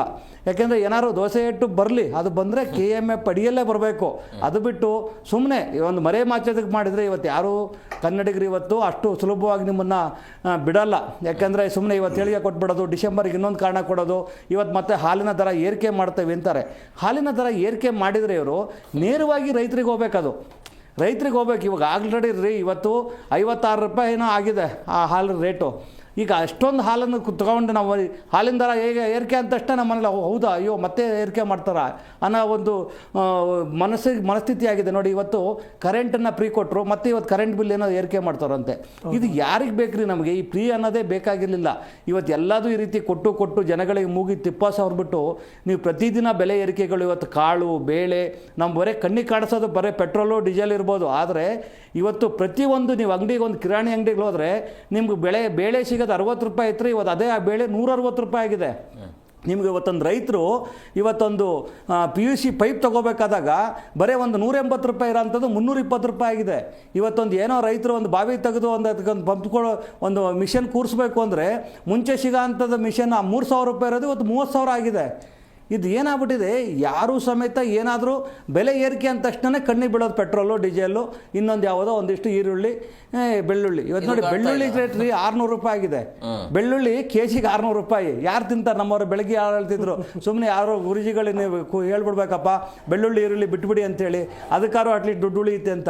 ಈಗ ಆ ರೀತಿ ಸಮಾಜ ನಮ್ಗೆ ಆಗಿದೆ. ಇದು ಯಾವುದು ಬೆಲೆ ಏರಿಕೆ ನೋಡಿ, ವಿರೋಧ ಪಕ್ಷಗಳು ಇವತ್ತು ಬೆಲೆ ಏರಿಕೆ ವಿರುದ್ಧ ಯಾವತ್ತೂ ಹೋರಾಟ ಮಾಡಲ್ಲ. ಒಂದೇ ಒಂದು ಇಟ್ಕೊತಾರೆ, ಅದನ್ನು ಸಕ್ರಿಯವಾಗೂ ಮಾಡಲ್ಲ. ಸುಮ್ಮನೆ ದಿನ ಒಂದು ಜಾಥಾ, ದಿನ ಒಂದಿಷ್ಟು ಜನ ಕುತ್ಕೊಳ್ಳೋದು, ದಿನ ಒಂದಿಷ್ಟು ಜನ ಬೈಕೊಳ್ಳೋದು. ನಾನು ಅಂದರೆ ಪ್ರಚಾರ ಪ್ರಿಯರಷ್ಟೇ. ಇವತ್ತು ನಾನು ಹೋರಾಟ ಮಾಡ್ತಾ ಇದ್ದೇನೆ, ನಾನು ಪಾದಯಾತ್ರೆ ಮಾಡ್ತಾ ಇದ್ದೇನೆ ಅಂದರೆ ಒಂದೇ ಪಕ್ಷದೊಳಗೆ 3 ಜನ ಬೆಳಿಬೇಕಲ್ಲಿ. ನಾನು ಆ ಪ್ರಚಾರಕ್ಕೆ ಮಾಡ್ತಾ ಇದ್ರೆ ಬಿಟ್ಟರೆ ಯಾರೂ ಕೂಡ ಇವತ್ತು ರೈತರಿಗೆ ಈ ಥರ ಅನ್ಯಾಯ ಆಗಿದೆ, ರೈತರ ಬೆಲೆ ಹಾನಿ ಆಗಿದೆ. ಇವತ್ತು ಹಿತದೃಷ್ಟಿಯಿಂದ ಇವತ್ತೆಲ್ಲ ಮಳೆ ಬಂದಿದೆ ರೀ. ನಿನ್ನೆ ಮೊನ್ನೆ ಎಲ್ಲ ಮಲೆನಾಡು ಕಡೆಗೆ ಜೋಳ ಮುರಿತಾ ಇದ್ದಾರೆ, ಮಳೆ ಬಂದಿದೆ. ಇನ್ನು ಆ ಜೋಳದ ಮತ್ತು ಭತ್ತಗಳನ್ನು ಕೊಯ್ಲಾಗಿದೆ. ಇವತ್ತು ನೋಡಿ ಹಾಲು ಬರಬೇಕು ನಮಗೆ ಅಂದರೆ ಎಲ್ಲಿಂದ ಬರಬೇಕು? ಅಲ್ಲ, ಅದರ ಜನಗಳು ಇವತ್ತು ನೋಡಿ ಹಾಲು ಬರಬೇಕು ಅಂದರೆ ಹಾಲು ಎಲ್ಲಿಂದ ಬರುತ್ತೆ ರೀ? ಹಾಲು ರೈತರ ಹುಲ್ಲುಗಳು ಇವತ್ತು ಮಳೆ ಬಂದಿರೋದ್ರಿಂದ ಆ ಹುಲ್ಲೆಲ್ಲ ಮುಗ್ಗೋಗುತ್ತೆ. ಮುಗ್ಗೋಗಿರೋ ಹುಲ್ಲನ್ನು ತೆಗೆದು ನಾವು ಹಸುಗಳಿಗೆ ಹಾಕೋಕ್ಕಾಗಲ್ಲ. ಆ ಹುಲ್ಲೇ ಸಿಕ್ಕಿಲ್ಲ ಹಸುಗಳಿಗೆ ತಿನ್ನೋದಕ್ಕೆ ಅಂದಾಗ ಇನ್ನು ಹಾಲೆಲ್ಲಿಂದ ಬರುತ್ತೆ?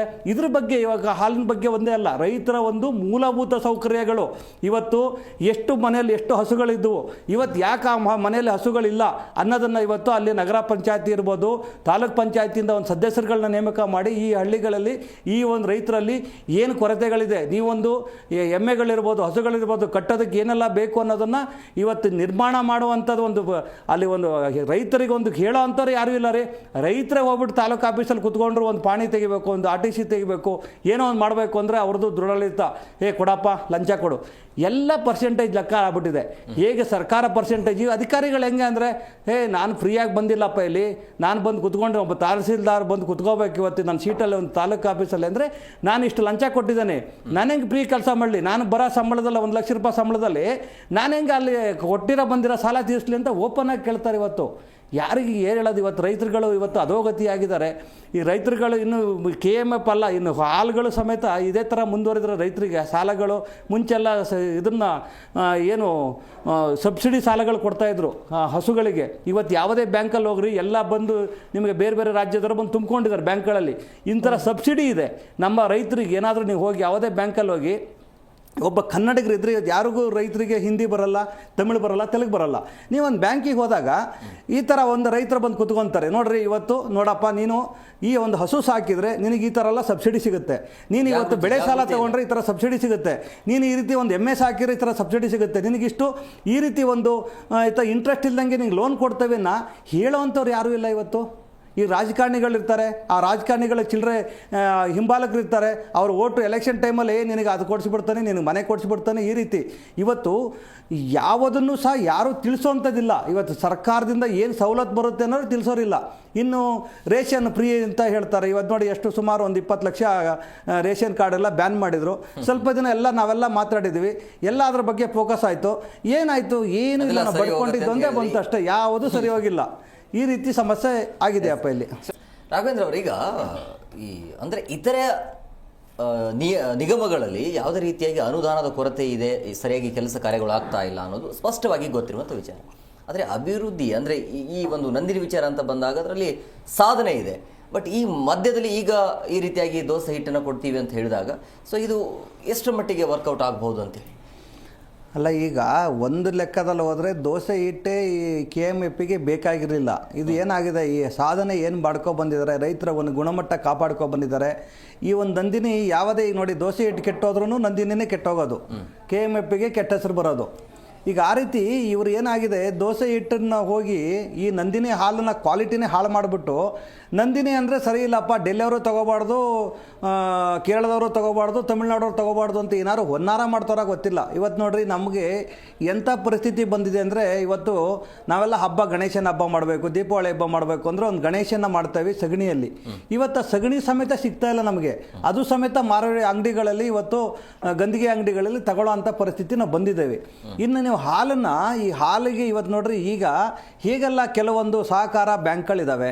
ಆ ರೀತಿ ಒಂದು ಈ ಗೋಧಿ ಹಿಟ್ಟು ಇದನ್ನು ಏನು ದೋಸೆ ಹಿಟ್ಟು ಮಾಡದೆ ಇವರೊಂದು ಬ್ಯಾಂಕೇ ತರೀಲಿ ಬೇಕಾರೆ, ಒಂದು ಏನು ನಂದಿನಿ ಒಂದು ಸಹಕಾರ ಬ್ಯಾಂಕ್ ಅಂತ ತೆಗೆದುಬಿಟ್ಟು ಎಲ್ಲ ರೈತರಿಗೆ ಈಗೆಲ್ಲ ಏನು ಮಾಮೂಲಿಯಾಗಿ ತಲಾಂತರದಿಂದ 20-30 ವರ್ಷದಿಂದ ಹಾಲುಗಳು ಕೊಟ್ಕೊ ಬಂದಿದ್ದಾರೆ, ಎಮ್ಮೆಗಳಿಂದ ಹಸುಗಳಿಂದ. ಆ ಒಂದು ರೈತರಿಗೆ ಇವರೇ ಒಂದು 2-3 ಹಸುಗಳನ್ನ ಕೊಡಲಿ, ಆಯ್ತಲ್ಲ, ಅವಾಗ ಹಾಲು ಉತ್ಪಾದನೆ ಇನ್ನೂ ಜಾಸ್ತಿ ಆಗುತ್ತೆ. ನಾವು ಹೊರದೇಶಕ್ಕೆ ಬೇಕಾದ್ರೆ ರಫ್ತು ಮಾಡಲಿ ಇವರು. ಆ ರೀತಿ ಕೆಲಸ ಮಾಡಿದಾಗ ಈಗ ದೋಸೆ ಹಿಟ್ಟು ಮಾಡೋದಕ್ಕಿಂತ ಇವ್ರು ಏನು ಹಾಲು ಮತ್ತು ತುಪ್ಪ ಮೊಸರು ಇದು ಇನ್ನೇನೆಲ್ಲ ಸ್ವೀಟ್ಸ್ಗಳು ಮಾಡ್ತಾರಲ್ಲ ಅದ್ರ ಬಗ್ಗೆ ಗಮನ ಕೊಟ್ಟರೆ ಇನ್ನೂ ಒಳ್ಳೆಯದು. ಇದೇನಾಗ್ಬಿಡುತ್ತೆ, ಯಾರೋ ಹೇಳಿದರು, ಯಾವುದೋ ಒಬ್ಬ ಮಲಯಾಳಿನ ಮೆಚ್ಚೋಕ್ಕೋಸ್ಕರ ಯಾವುದೋ ಒಂದು ಮಲಯಾಳಿ ಬ್ರ್ಯಾಂಡನ್ನ ಇವರು ಒಳಗಡೆ ತರೋದಕ್ಕೋಸ್ಕರ ಇವರು ಒಂದು ದೋಸೆ ಹಿಟ್ಟು ಮಾಡ್ತೇವೆ ಅಂತ ಹೊರಟಿದಾರೋ ಗೊತ್ತಿಲ್ಲ. ಅವಾಗ ಏನಾಗುತ್ತೆ, ನಿಮಗೆ ಕ್ರಮೇಣವಾಗಿ ದೋಸೆ ಹಿಟ್ಟು ಕ್ವಾಲಿಟಿ ಹಾಳಾಯಿತು ಅಂದರೆ, ಕ್ವಾಲಿಟಿ ಹಾಳಾಯಿತು ಅಂದಾಗ ಈಗ ದೋಸೆ ಹಿಟ್ಟನ್ನು ಇವ್ರು ಏನು ಮಾಡ್ತಾರೆ, ಹಿಂಗೆ ರೀ ಫಸ್ಟ್ ಹೆಂಗೆ ಬ್ರಿಟಿಷರು ಬಂದು ನಮ್ಮ ದೇಶಕ್ಕೆ ಬಂದ್ರಲ್ಲ, ಸ್ವಲ್ಪ ವ್ಯಾಪಾರ ಮಾಡ್ತೇವೆ ಅಂತ ಬರ್ತಾರೆ. ವ್ಯಾಪಾರ ಮಾಡಿದ್ಮೇಲೆ ನಮ್ಮದು ಮನೆ ಒಳಗಡೆ ಬರ್ತಾರೆ, ಮನೆ ಒಳಗಡೆ ಬಂದಮೇಲೆ ಮನೆ ಅವ್ರದ್ದೇ ಅಂತಾರೆ. ಈಗ ನಂದಿನಿಗೂ ಅಷ್ಟೇ, ಏನಾದರೂ ಈಗ ದೋಸೆ ಹಿಟ್ಟಿನ ಮುಖಾಂತರ ನಂದಿನಿ ಒಳಗಡೆ ಬಂದ್ಬಿಟ್ಟು, ಯಾಕೆಂದರೆ ಅಮೂಲ್ ಅಂತ ಅವಾಗ ಬಂತು, ನಾವೆಲ್ಲ ವಿರೋಧ ಮಾಡಿದ್ವಿ, ಬೀದಿ ಹೋರಾಟಗಳು ಮಾಡಿದ್ವಿ. ಅದು ಗೊತ್ತಾದ ಮೇಲೆ ಇವ್ರೇನು ಮಾಡ್ತಾರೆ, ಇವರೆಲ್ಲ ಅತಿ ಬುದ್ಧಿವಂತರು. ಯಾಕೆಂದರೆ ನೀವು ರಾಜಕಾರಣಿಗಳಷ್ಟು ಬುದ್ಧಿವಂತರು ಯಾರೂ ಇಲ್ಲ, ಎಲ್ಲ ಪಕ್ಷದವರು ಒಂದೇ. ಇವರು ದುಡ್ಡು ಬರುತ್ತೆ ಅಂದರೆ ರಾತ್ರಿ ಎಲ್ಲ ಒಂದೇ ಪಬ್ಬಲ್ಲಿ ಕುತ್ಕೊಂಡು ಒಂದೇ ಇದರಲ್ಲಿ ಕುತ್ಕೊಂಡು ಎಣ್ಣೆ ಹೊಡೆದು ಎಲ್ಲ ಹಂಚ್ಕೊತಾರೆ. ನಿಮ್ಗೇನಾದ್ರು ಜನಗಳಿಗೆ ಒಳ್ಳೇದು ಕೆಲಸ ಮಾಡಬೇಕು ಅಂದರೆ ವಿಧಾನಸೌಧದಲ್ಲಿ ಭಾಷಣ ಮಾಡ್ತಾರೆ, ಯಾಕೆ ನೀನು ಮಾಡಿಲ್ಲ ಅಂತ.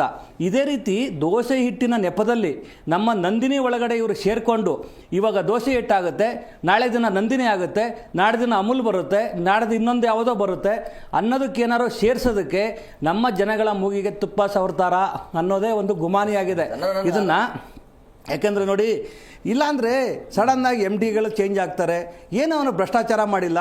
ಇವತ್ತು ಆ MD ಅವರಿಂದಲೇ ಇವತ್ತು ನಾವು ಡೆಲ್ಲಿಗೆ ಹಾಲನ್ನು ಸಪ್ಲೈ ಮಾಡಿದ್ದು ಅಂತ ಇದೇ ಏನು ಅಧ್ಯಕ್ಷರು ಹೇಳಿದ್ದಾರೆ, ಸರ್ಕಾರ ಹೇಳಿದೆ. ಅಂಥದ್ರಲ್ಲಿ ಒಳ್ಳೆ ಕೆಲಸ ಮಾಡೋದ್ರಿ, ನಾವು ಲೀಸ್ಟ್ ಕೊಡ್ತೇವಪ್ಪ, ನಾಳೆ ಬೆಳಗ್ಗೆ ಎಷ್ಟು ಜನ ಭ್ರಷ್ಟಾಚಾರಿಗಳು ಅದೇ KMFಲ್ಲಿದ್ದಾರೆ. ಬರೀ ಏನೂ ಬೇಡ ರೀ, ಆ ಹಿಂಡಿ ಬೂಸ ಬರೋದು ಗೋಣಿ ಚೀಲ ಇದೆಯಲ್ಲ, ಗೋಣಿ ಚೀಲ ಟೆಂಡರ್ ನೀವು ಕೇಳಿದ್ರೆ ಸುಸ್ತಾಗ್ತೀರಿ. 1000 ಕೋಟಿ ಅದು ಗೋಣಿ ಚೀಲ ಟೆಂಡರು. ನಿಮಗೆ ಒಂದು ಗೋಣಿ ಚೀಲದ ಮೇಲೆ 2 ರೂಪಾಯಿ ಇಟ್ಕೊತಾರೆ. ಅಲ್ಲಿ 2 ರೂಪಾಯಿ ಇಟ್ಕೊಂಡ್ರೆ ಎಷ್ಟೊಂದು ಕೋಟಿ ಆಯಿತು. ನಿಮ್ಗೆ ಆ ಗೋಣಿ ಚೀಲ ತಗೊಳ್ಳೋರು ಯಾರು ಗೊತ್ತಾ? ಇದೇ ಅಕ್ಕಿ ಕಳ್ಳ, ರೇಷನ್ ಅಕ್ಕಿ ಕಳ್ಳ ಅಂತ ಇದ್ದಾರೆ ಒಬ್ಬನು ಸುಬ್ಬಣ್ಣ ಅಂತ. ಇದೇ ರೇಷನ್ ಅಕ್ಕಿ ಕಳ್ಳ ತಗೊಂಡೋಗಿ ರೇಷನ್ ಅಕ್ಕಿ ಕಳ್ಳ ಟೆಂಡರ್ ತಗೊಂಡು ಅಲ್ಲಿ ಈ ಕದ್ದಿರ ನಮ್ಮ KMF ಏನು ಗೋಣಿ ಚೀಲದಲ್ಲಿ ನಮ್ಮ ರೇಷನ್ ಅಕ್ಕಿ ಕಳ್ತನ ಆಗುತ್ತಲ್ಲ, ಕಳ್ತನ ಆಗಿರೋದನ್ನ 3-4 ಪಾಲಿಶ್ ಮಾಡಿಬಿಟ್ಟು ಅದೇ ಚೀಲದಲ್ಲಿ ತುಂಬಿ ಮತ್ತೆ ತಿರ್ಗಾ ಜನಗಳಿಗೆ ಮಾರ್ತಾವ್ರೆ. ಇವತ್ತು ಈ ರೀತಿ ಭ್ರಷ್ಟಾಚಾರಗಳು ಇದನ್ನೆಲ್ಲ ಎಲ್ಲ ಸರ್ಕಾರದವ್ರಿಗೆ ಗೊತ್ತಿದೆ, ಮುಖ್ಯಮಂತ್ರಿಗೆ ಸಮೇತ ಅವ್ರದ್ದು ಅಲ್ಲಿಂದ ಒಂದು ಮಾಮೂಲಿಗಳು ಹೋಗ್ತವೆ, ಇದು ಯಾರಿಗೂ ಗೊತ್ತಿಲ್ಲ ಅಂತಲ್ಲ. ಈ ರೀತಿ ಒಂದು ದೌರ್ಜನ್ಯಗಳು, ಅಲ್ಲಿರೋ ಭ್ರಷ್ಟಾಚಾರವನ್ನು ಅಲ್ಲಿಂದ ಕಡಿವಾಣ ಹಾಕುವಂಥ ಕೆಲಸ ಇವತ್ತು KMF ಅಧ್ಯಕ್ಷರು ಮಾಡಬೇಕು. ಮತ್ತು ಉತ್ತೇಜನ ಹಾಲ್ಗಳಿಗೆ ಇವತ್ತು ರೈತರಿಗೆ ಸಾಲಗಳನ್ನು ಇವರೊಂದು ಕೋಆಪರೇಟಿವ್ ಬ್ಯಾಂಕ್ ಮಾಡ್ಕೊಂಡು ಸಾಲ ಕೊಟ್ಟು ರೈತರಿಗೆ ಉತ್ತೇಜನ ಮಾಡುವಂಥ ಕೆಲಸ ಮಾಡಲಿ ಅಂತ ಹೇಳ್ತೇವೆ. ಏನಾದರೂ ನೀವು ಬೇರೆ ಥರ ಹೊನ್ನಾರ ಮಾಡಿ KMFನ್ನು ಮುಳಿಸೋ ರೀತಿ ಏನಾದರೂ ನೀವು ಯೋಚನೆ ಮಾಡಿದರೆ ಈಗೇನೋ ಅನ್ಸ್ಬೋದು ಜನಗಳಿಗೆ, ಯಾಕಪ್ಪ ಹಾಲಿನ ಜೊತೆ ದೋಸೆ ಹಿಟ್ಟು ಮಾರಬಾರ್ದು ಅವರು, ಇವ್ರು ಯಾರು ಹಿಂಗೆ ಹೇಳ್ತಾರೆ. ಅಲ್ಲ, ನಮಗೆ ದೋಸೆ ಹಿಟ್ಟು ಮಾರಲಿ ಸಂತೋಷ ಇದೆ, ಆದರೆ ದೋಸೆ ಇಟ್ಟು ಮಾರಲಿ, ಅದು KMF ಅಡಿಯಲ್ಲಾಗಲಿ, ನಮ್ಮ ಕನ್ನಡಿಗರಿಗೆ ಕೆಲಸ ಕೊಡಲಿ, ನಮ್ಮ ಕನ್ನಡಿಗರ ಈ quality ಹೇಗಿದೆ ಹಾಗೆ ಇರ್ಲಿ. ಕ್ವಾಲಿಟಿ ಇರಬೇಕು, ಕ್ವಾಲಿಟಿ ಪ್ರತಿಯೊಂದು ಕ್ವಾಲಿಟಿ ಇರಬೇಕು. ಯಾಕೆಂದರೆ ಹಾಲಲ್ಲಾದರೆ ಎಲ್ಲಿಂದ ಬಂತು ಏನಾಯಿತು ಗೊತ್ತಾಗುತ್ತೆ. ದೋಸೆ ಇಟ್ಟು ತಂದಿಲ್ಲ ಒಂದು ಲೋಡ್ ಮಿಕ್ಸ್ ಮಾಡಿಬಿಟ್ರು ಅಂದರೆ ಯಾರೋ ಹೋಗಿ ಏನೋ ಆಯಿತು ಅಂದ್ರಾಗ ನಮ್ಮ ಇಡೀ KMF, ಯಾಕಂದರೆ ನಮ್ಮ ಏನು ನಮ್ಮ ಕನ್ನಡದ ದೇವರು, ಕನ್ನಡದ ವರನಟ ಅವರು ಒಂದು ರಾಯಭಾರಿ ವಹಿಸ್ಕೊಂಡಿದ್ರು, ಅವ್ರ ಮಗ ಪುನೀತ್ ರಾಜ್ಕುಮಾರ್ ರಾಯಭಾರಿ ವಹಿಸ್ಕೊಂಡಿದ್ರು. ಇವತ್ತು ಯಾಕೆಂದರೆ ಆ ರೀತಿ ಏನಾರು ಆದರೆ ನಿಮಗೆ ಇಡೀ ಪುನೀತ್ ರಾಜ್ಕುಮಾರ್ ಅಭಿಮಾನಿಗಳು ನಾವೆಲ್ಲ ಕನ್ನಡಿಗರು ಇನ್ನು ಚೀಮಾರಿ ಹಾಕಿ ರೋಡಿಗಿಳಿತಾರೆ. ಯಾಕೆಂದರೆ KMF ಏನಾದರೂ ಹೆಸರಿಗೆ ಧಕ್ಕೆ ಬರುವಂಥ ಕೆಲಸ KM ಅಧ್ಯಕ್ಷರಾಗಲಿ ಅಥವಾ ಸರ್ಕಾರ ಆಗಲಿ ಮಾಡ್ತು ಅಂದರೆ ಯಾರೂ ಕೂಡ ಕೈ ಕಟ್ಕೊಂಡು ಕೂತ್ಕೊಳ್ಳಲ್ಲ ಅನ್ನೋ ಒಂದು ಎಚ್ಚರಿಕೆ ಕೂಡ ಇವತ್ತು ನಾವು ಕೊಡ್ತೇವೆ. ಈಗ ಟೆಂಡರ್ ಕರೀತಾ ಇದಾರಲ್ಲ, ಮೊದಲು ಕನ್ನಡಿಗರಿಗೆ ಆದ್ಯತೆ ಕೊಡಿ ಅಂತ. ಈಗ ನೋಡಿ ಏನಾಗಿದೆ, ನೀವು ಯಾವುದೇ ಟೆಂಡರ್ ತಗೊಳ್ಳಿ, KMF ದೋಸೆ ಇಟ್ಟು ತಗೊಂಡ್ರು ಈಗ ಹೊರ ರಾಜ್ಯದವರಿಗೆ ಕೊಡ್ತಾರೋ ಗೊತ್ತಿಲ್ಲ. ನೀವು ಯಾವುದೇ ರಸ್ತೆ ಕಾಮಗಾರಿ ತಗೊಳ್ಳಿ, ನೀವು ಯಾವುದೇ ರಸ್ತೆ ಕಾಮಗಾರಿ ಆಗಲಿ ಅಥವಾ ನಮ್ಮಲ್ಲಿ ಪಾರ್ಕಿಂಗ್ ವ್ಯವಸ್ಥೆಗಳಿದ್ದಾವೆ ಅವು ತಗೊಳ್ಳಿ, ನೀವು ಎಲ್ಲದೂ ಕೂಡ ಎಲ್ಲೋ ಬಾಂಬೆಯಿಂದ ಕರ್ಕೊಬಂದ್ಬಿಟ್ಟು ಎಲ್ಲೋ ಅವನು ಗುಜರಾತಿಂದ ಕರ್ಕೊಬಂದ್ಬಿಟ್ಟು ಟೆಂಡರ್ಗಳು ಕೊಡ್ತಾರೆ. ಇದು ಯಾಕೆ ಅಂದರೆ ಆಂಧ್ರದವ್ರು ಇರ್ಬೋದು. ಇದು ಉದ್ದೇಶ ಇಷ್ಟೇ. ಈಗ ಕನ್ನಡದವ್ರು ಆದರೆ ನಾವೇನು ಮಾಡ್ತೇವೆ, ನಾನು ಯಾರೋ MLA ಕೊಟ್ಟ ತಕ್ಷಣ ಹೇಳ್ಕೊಬೋದು, ನಾನು 30% ಕೊಟ್ಟು ಈ ಟೆಂಡರ್ ತೊಗೊಂಡಿದ್ದೇನೆ, ಅಯ್ಯೋ ಯಾರೋ RT ಅದನ್ನು ಬರ್ತಾನೆ ಹಾಕ್ಬಿಡ್ತಾರೆ, RT ಹಾಕ್ತಾರೆ, ಈ ಕ್ವಾಲಿಟಿ ಸರಿ ಇಲ್ಲ ಅಂತ. ಅವನಿಗೆ ನಾವೇನು ಮಾಡ್ತೇವೆ, ಓಪನ್ ಆಗಿ ಹೇಳ್ತಾರೆ. ಇಲ್ಲಿಯ ಒಂದು ಉದ್ಯಮಿಗಳಿಗೆ ಕೊಡದಿರೋದು ನಾನು MLA ಕೊಟ್ಟಿದ್ದೇನಪ್ಪ 30%, ಆ ರೀತಿ ಒಂದು ಹೇಳ್ಕೊತಾರೆ ಅಂತಲೂ ಗೊತ್ತಿಲ್ಲ. ಇವತ್ತು ಎಲ್ಲ ನಮ್ಮ ಸಂಪನ್ಮೂಲಗಳೆಲ್ಲ ಹೊರ ರಾಜ್ಯದರ ಪಾಲಾಗ್ತಾ ಇದೆ. ಈಗ ನಾವು ನೋಡಿ ನಮ್ಮದು ಕಂಪ್ನಿ ಇದೆಯಪ್ಪ, TRS ಪ್ರೈವೇಟ್ ಲಿಮಿಟೆಡ್ ಅಂತ. ನಮ್ಮ ಕಂಪ್ನಿನೂ ಅರ್ಹರಿದ್ದಾವೆ, ನಾವೆಲ್ಲ ಸುಮಾರು ಟೆಂಡರ್ಗಳು ತೊಗೋಬೋದು. ಆದರೆ ನಮ್ಗೆ ಕೊಡಲ್ಲ. ಉದ್ದೇಶ ಏನಪ್ಪ ಅಂದರೆ ನಮಗೇನಾದ್ರು ಕೆಲಸ ಕೊಟ್ಟರೆ ನಾವು ಕನ್ನಡಿಗರಿಗೆ ಕೆಲಸ ಕೊಡ್ತೇವೆ. ಅವು ಹೊರ ರಾಜ್ಯದವನಿಗೆ ಕೊಟ್ಟಾಗ ಏನು ಮಾಡ್ತಾನೆ, ಅವನ್ನೆಲ್ಲ ಮೇಲ್ಗಡೆಗೆ ಹೇಳ್ದಂಗೆ ಅಲ್ಲಿಯ GMಗಳಿರ್ಬೋದು, ಅಲ್ಲಿಯ ಪ್ರೊಡಕ್ಷನ್ ಇನ್ಚಾರ್ಜ್ಗಳಿರ್ಬೋದು, ಅಲ್ಲಿಯ ಮ್ಯಾನೇಜ್ಮೆಂಟ್ ಮಾಡೋದಿರ್ಬೋದು, ಎಲ್ಲರನ್ನೂ ಕೂಡ ಈ ಒಬ್ಬ ಬಾಂಬೆ ಕಂಪ್ನಿ ಕೊಟ್ಟರೆ ಅವನೇನು ಮಾಡ್ತಾನೆ, ಅವನಿರೋರನ್ನೇ ಹತ್ತಂದು ಹಾಕ್ಕೊತಾನೆ. ಅವ್ರ ಮೇಲ್ಗಡೆ ಎಲ್ಲರೂ ನೀವು ದೊಡ್ಡ ದೊಡ್ಡ ಹುದ್ದೆಗಳಲ್ಲಿ ಬಂದು ಕುತ್ಕೊಂಡವ್ರು ಏನು ಮಾಡ್ತಾರೆ, ಅವ್ರ ಕೆಳಗಡೆ ಇದ್ದವ್ರನ್ನ ಗೊತ್ತಿರೋ ಅಂಥವ್ರನ್ನ ಹಿಂದಿಗಳನ್ನೇ ಹಾಕ್ಕೊತಾರೆ. ಇವತ್ತು ನಮ್ಮ ಕರ್ನಾಟಕದ ಪರಿಸ್ಥಿತಿ ಅದೇ ಆಗಿರೋದು. ನೀವು ಯಾವುದೇ ಇಲಾಖೆಯಲ್ಲಿ ಹೋಗ್ರಿ, ಈಗ ಹೋಗಿ ಲಾಲ್ಬಾಗಲ್ಲಿ ಒಳಗಡೆ ಹೋಗ್ಬಿಟ್ಟು ನೀವು ಕೆರೆಯಲ್ಲಿ ಮೀನು ಹಿಡಿತಾ ಇರ್ತಾರೆ, ಅವ್ರು ನೋಡಿ ಯಾರೋ ಮಲಯಾಳಿ ಆಗಿರ್ತಾರೆ. ನೀವೆಲ್ಲೋ ಕಬ್ಬನ್ ಪಾರ್ಕಲ್ಲಿ ಹೋಗ್ಬಿಟ್ಟು ಸೆಕ್ಯೂರಿಟಿ ಗಾರ್ಡ್ ನೋಡ್ಕೊಳ್ಳಿ, ಅವ್ರು ಯಾರೋ ಒಬ್ಬನ ಹಿಂದಿ ಹೊಲ ಆಗಿರ್ತಾನೆ. ನೀವು ಎಲ್ಲಿದೆ ಕನ್ನಡ ಇವತ್ತು? ಈ ರೀತಿ ಪರಿಸ್ಥಿತಿ ತಂದಿಟ್ಟಿದ್ದು ಯಾಕೆ ಅಂದರೆ ಮೂಲಭೂತವಾಗಿ ಮೊದಲು ಸರ್ಕಾರದವರು ಸಹ, ಕರ್ನಾಟಕ ಸರ್ಕಾರ ಸಿದ್ದರಾಮಯ್ಯ ಅವರಿಗೆ ಕನ್ನಡದ ಬಗ್ಗೆ ಅಭಿಮಾನ ಇದೆ. ಸರ್ಕಾರ ಕೂಡ ಇನ್ನು ಮುಂದೆ ಆಗುವಂಥ ಟೆಂಡರ್ಗಳು, ಇನ್ನು ಮುಂದೆ ಏನಾದ್ರು ರಸ್ತೆಗಳಿರ್ಬೋದು, ಯಾವುದೇ ಒಂದು ದೊಡ್ಡ ಕೆಲಸ ಚಿಕ್ಕ ಕೆಲಸಗಳಾಗಲಿ, ಮೊದಲು ಕನ್ನಡ ಉದ್ಯಮಿಗಳಿಗೆ ಆದ್ಯತೆ ಕೊಡಬೇಕು. ಮೊದಲು ಕನ್ನಡದವ್ರು ಏನಾದ್ರು ಆ ಒಂದು ಕೆಲಸ ಮಾಡೋದಕ್ಕೆ ಅರ್ಹರಿಲ್ಲ ಅನ್ನೋದ್ರ ಮಾತ್ರ ಹೊರ ರಾಜ್ಯದವ್ರಿಗೆ ಆದ್ಯತೆ ಕೊಡಿ. ಇವತ್ತು ನೋಡಿ, ಬೆಳಗ್ಗೆ ನಾವು ಸುಮ್ಮನೆ ಕೂತ್ಕೊಂಡಿದ್ದೀವಿ, ಯಾರೋ ಒಬ್ಬರು ನಮ್ಮ ಸೊರಬ ತಾಲೂಕಲ್ಲಿ ಡಾಕ್ಟ್ರು ಫೋನ್ ಮಾಡಿದ್ರು ನಮಗೆ, ಸ್ವಾಮಿ ನಾನು ಹೇಳಿದೆ ಯಾರೋ ನಮ್ಮವರೊಬ್ಬರು ಬರ್ತಾರೆ ಅಂತ. 6 ತಿಂಗಳಿದ್ದಾರೆ ಸರ್ಕಾರಿ ಪಾಪ ಡಾಕ್ಟ್ರುಗಳಿಗೆ ಸಂಬಳ ಕೊಟ್ಟಿಲ್ಲ ಈ ಸರ್ಕಾರ. ನಾಚಿಕೆಗೇಡಲ್ವಾ? ಇವತ್ತು ಒಬ್ಬ ಪೇಷಂಟ್ ಕುತ್ಕೊಂತಾನೆ, ಅವ್ರ ಮುಂದೆ ಕುತ್ಕೊಂಡಾಗ ಒಬ್ಬ ಡಾಕ್ಟ್ರ್ ಅವ್ರಿಗೆ ಒಳ್ಳೆ ಟ್ರೀಟ್ಮೆಂಟ್ ಕೊಡಬೇಕು ಅಂದಾಗ ಅವರ ಮನಸ್ಥಿತಿ ಸರಿ ಇರಬೇಕು. ಈಗ ಇವರು ಅಯ್ಯೋ ನಾನಿವತ್ತು ಬ್ಯಾಂಕ್ ಲೋನ್ ಕಟ್ಟಬೇಕಿತ್ತು, ನಾನು ಎಜುಕೇಷನ್ ಲೋನ್ ಕಟ್ಟಬೇಕಾಗಿತ್ತು, ನನಗಿವತ್ತು ನಾಳೆ ಬೆಳಗ್ಗೆ ಸಾಲಗಾರರು ಮನೆ ಹತ್ರ ಬರ್ತಾರೆ ಅಂತ ಹೇಳಿದಾಗ ಇವ್ರು ಯಾವುದೋ ಕ್ರೋಸಿನ್ ಮಾತ್ರೆ ಬರೆಯೋದು ಹೋಗ್ಬಿಟ್ಟು ಇನ್ನೊಂದು ಯಾವುದೋ ಮಾತ್ರೆ ಬರೆದು ಕಳಿಸ್ಬಿಟ್ಟ ಅಂದರೆ ಒಬ್ಬ ವ್ಯಕ್ತಿನೇ ಸತ್ತೋದ್ನ, ಅಲ್ಲಿ ಬೇರೆ ಯಾವುದೋ ಒಂದು ಸೈಡ್ ಎಫೆಕ್ಟ್ ಬಂತ. ಇವತ್ತು ಜನನ ಕಾಪಾಡುವಂಥ ನಾವು ಏನು ದೇವರು ಅಂತ ಕೈ ಮುಗಿಯುವಂಥ ಡಾಕ್ಟ್ರುಗಳಿಗೆ ಸಂಬಳ ಕೊಡೋ ಯೋಗ್ಯತೆ ಸರ್ಕಾರಗಳಿಗೆ ಇಲ್ಲ ಅಂದರೆ ನಾವು ಎಲ್ಲಿ ಬದುಕ್ತಾ ಇದ್ದಾವ್ರಿ? ನಾವೇನಾದ್ರು GST ಕಟ್ಟಿಲ್ಲ ಅಂದರೆ ನಾಳೆ ಬೆಳಗ್ಗೆ ಜೀಪ್ ತಂದು ನಿಲ್ಲಿಸ್ತಾರೆ, ನಾವೊಂದು ಸೀಟ್ ಬೆಲ್ಟ್ ಹಾಕಿಲ್ಲ ಅಂದರೆ ರೋಡಲ್ಲಿ ಫೈನ್ ಹಾಕ್ತಾರೆ, ನಾವೊಂದು ಹೆಲ್ಮೆಟ್ ಹಾಕಿಲ್ಲ ಅಂದರೆ ರೋಡಲ್ಲಿ ಫೈನ್ ಹಾಕ್ತಾರೆ. ಈ ರೀತಿ ಸಂಬಳ ಕೊಡದೇ ಇದ್ದಂಗೆ ನಾವೇನೋ ಪ್ರಚಾರ ಮಾಡ್ಕೊಂಡು ನೋಡ್ರಿ, ಮೊನ್ನೆ ಹಾಸನದಲ್ಲಿ ಕಾರ್ಯಕ್ರಮ ಮಾಡಿದ್ರೆ ಆಡಳಿತದ ಪಕ್ಷ ಸುಮಾರು ನನ್ನ ಪ್ರಕಾರ 100 ಕೋಟಿ ಖರ್ಚಾಗಿದೆ. ಯಾರು ದುಡ್ಡು ಅದು 100 ಕೋಟಿ ರೂಪಾಯಿ?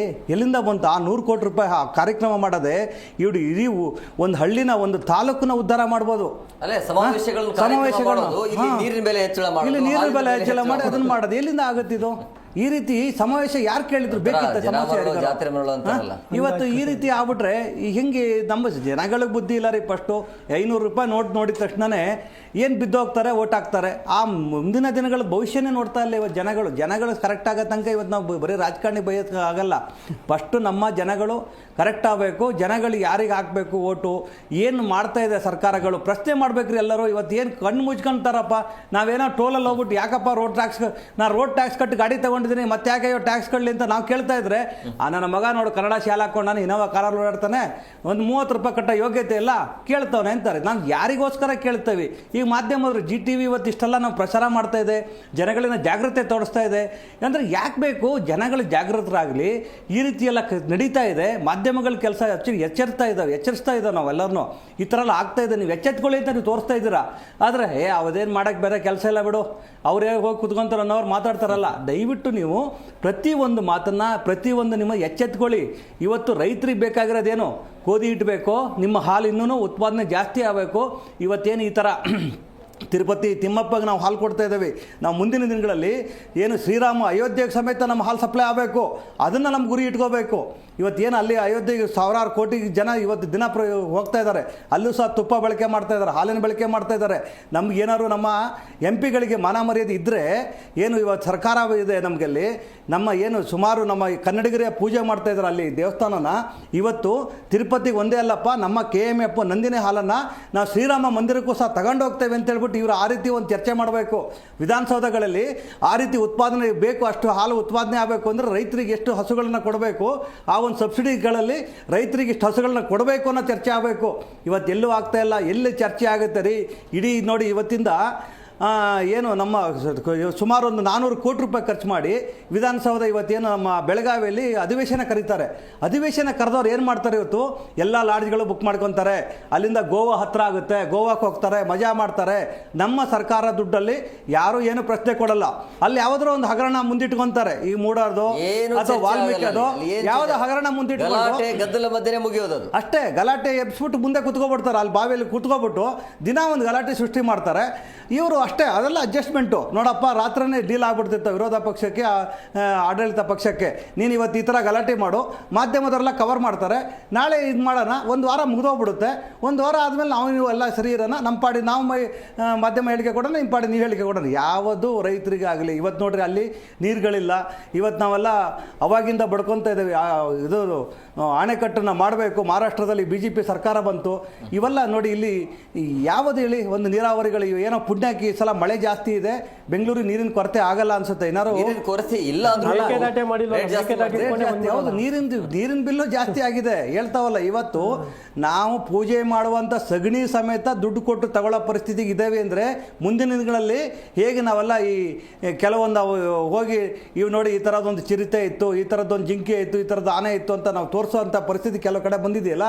ಮುಂದಿನ ದಿನಗಳಲ್ಲೂ ಈ ಥರದೊಂದು KMF ಇತ್ತು, ಈ ಥರ ಹಾಲು ಕರಿತಾ ಇದ್ದೀವಿ, ಈ ಥರ ಹಾಲು ಬರ್ತಾ ಇತ್ತು ಅನ್ನೋದನ್ನ ತೋರಿಸುವಂಥ ಕೆಲಸ ಆಗಬೇಕಾಗುತ್ತೆ. ನಾವು ಕ್ವಿಕ್ ಆಗಿ ಸರ್, ಕೊನೆಯದಾಗಿ ಅಂದರೆ ಏನು ಹೇಳ್ತೀರಿ ಈಗ ನಂದಿನಿ ಬಗ್ಗೆ ಆಗಿರ್ಬೋದು ಅಥವಾ ಸರ್ಕಾರದ ಬಗ್ಗೆ? ನೋಡಿ, ಇದು ನಮ್ಮ ನಂದಿನಿ, ಕರ್ನಾಟಕದ ಹೆಮ್ಮೆಯ ನಂದಿನಿ. ನೀವು ದೋಸೆ ಇಟ್ಟಾರು ಮಾಡಿ, ರಾಗಿ ಇಟ್ಟಾರು ಮಾಡಿ, KMFಗೆ ನಂದಿನಿಗೆ ಕಳಂಕ ತರುವಂಥ ಕೆಲಸ ಮಾಡಬೇಡಿ. ಏನೇ ನಂದಿನಿ ಎಂದು ನೀವು ಗೋಧಿ ಇಟ್ಟು ರಾಗಿ ಇಟ್ಟು ಏನೇ ಮಾಡಿದ್ರು ಅದು ರೈತರಿಗೆ ಕೊಡುವಂಥ ಕೆಲಸ ಮಾಡಿ. ಮತ್ತು ನಮ್ಮ ಏನು KMF ಅಡಿಯಲ್ಲೇ ಬರುವಂಥದ್ದು ಮಾಡಿ. ಏನಾದರೂ ನೀವು ಬೇರೆ ತಪ್ಪು ದಾರಿ ಹೇಳಿದ್ರೆ ನಾವೆಲ್ಲ ಉಗ್ರವಾದ ಹೋರಾಟ ಮಾಡ್ತೇವೆ ಅಂತ ಮಾತ್ರ ಎಚ್ಚರಿಕೆ ಹೇಳ್ತಾ ಇದ್ದೇವೆ. ಇವಾಗ ಮಾಡತ್ತಿರೋ ಒಳ್ಳೆ ಕೆಲಸಕ್ಕೂ ನಾವು ಧನ್ಯವಾದನೂ ಹೇಳ್ತಾ ಇದ್ದೇವೆ ಅಷ್ಟೇ. Yes sir, thank you sir, thank you very much ಇಬ್ಬರಿಗೂ ಇಷ್ಟು ಕಾರ್ಯಕ್ರಮಕ್ಕೆ ಜಾಯ್ನ್ ಆಗಿದ್ದಕ್ಕೆ.